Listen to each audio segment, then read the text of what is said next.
क्या कर रही हो अब तक? आकर पैर दबा दो मेरे।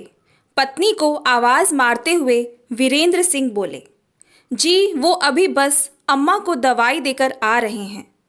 अभी तक निपटी भी नहीं काम से। सुबह से थक जाते हैं, पुलिस की नौकरी है। कोई तुम्हारी तरह सारे दिन घर में आराम नहीं फरमाते। जल्दी आना। पति की बात सुनकर आरती के मुंह से कोई शब्द न निकले। वैसे भी 16 साल में शायद ही कोई दिन होगा जब उसने पत्नी को प्यार से कुछ कहा हो। लंबा चौड़ा रौबीला व्यक्तित्व, एक अच्छा भाई, एक अच्छा पिता और आज्ञाकारी पुत्र। पति भी देखा जाए तो अच्छा था, क्योंकि पत्नी को सारे आराम तो दे ही रखा था। शायद इन्हीं की अपेक्षा एक पत्नी को रहती होगी। शायद दवा देकर वापस आई तो वह माथे पर हाथ टिकाए लेटा हुआ था। आरती खामोश से पैर दबाने लगी। इस दौरान वो अक्सर ख्यालों में गुम हो जाती है। उसके सपने समय के साथ गुम होने लगे थे, लेकिन यदा कदा उनकी याद सताने लगती। सुनिए, कहो, आपकी कभी इच्छा नहीं होती क्या? रहने दीजिए। क्या रहने दो? कैसी इच्छा? पर एक खामोशी उसकी जुबान पर आ गई, हमेशा की तरह।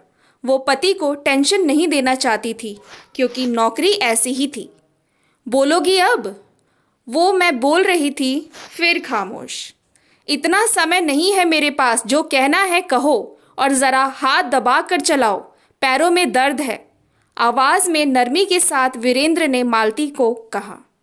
आपकी कभी इच्छा नहीं होती हमारे साथ सोने की? एक झटके में वो बोल गई और नज़र नीचे झुका ली। नहीं, हमसे कम जगह में नहीं सोया जाता, थक जाते हैं। उसके सवाल से अनजान बन वीरेंद्र ने जवाब दिया। जोर से दबाओ ना। किसी को 20 रुपए देकर पैर दबवा लेता तो तुमसे अच्छी तरह दबा लेता। कोशिश कर तो रहे हैं, आप सो जाइए। आंखों की नमी और होठों के कंपन को छिपाकर वो बोली।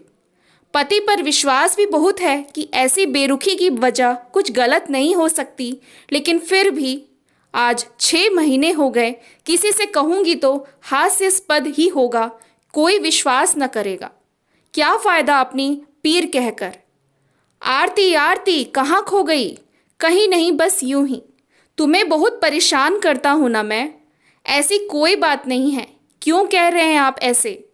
नहीं, तुम बहुत झेलती हो मुझे। बाहर की सारी टेंशन, सारा गुस्सा तुम पर निकाल देता हूँ। कोई बात नहीं, पत्नी हूँ आपकी। मैं नहीं समझूंगी तो कौन समझेगा? हाँ, तुम पत्नी हो मेरी अर्धांगिनी, यानी मेरा आधा अंग। तुम्हें गुस्सा नहीं आता मुझ पर? मैं तुम्हें समय नहीं देता, तुम्हें तुम्हारी खुशियाँ नहीं देता, और पतियों की तरह नखरे नहीं उठाता, पर विश्वास रखता हूँ अपने परिवार के लिए तुम पर। मेरे जीवन को तुमने सजाया है। शायद सबकी खुशियों की वजह अलग अलग होती होंगी, मुझे तो आपके इन शब्दों में ही खुशियाँ मिल जाती हैं, जो आप एक साल में ज़रूर कह देते हैं। चलती हूँ, बच्चों के पास, रात बहुत हो गई है और आपको सोना होगा।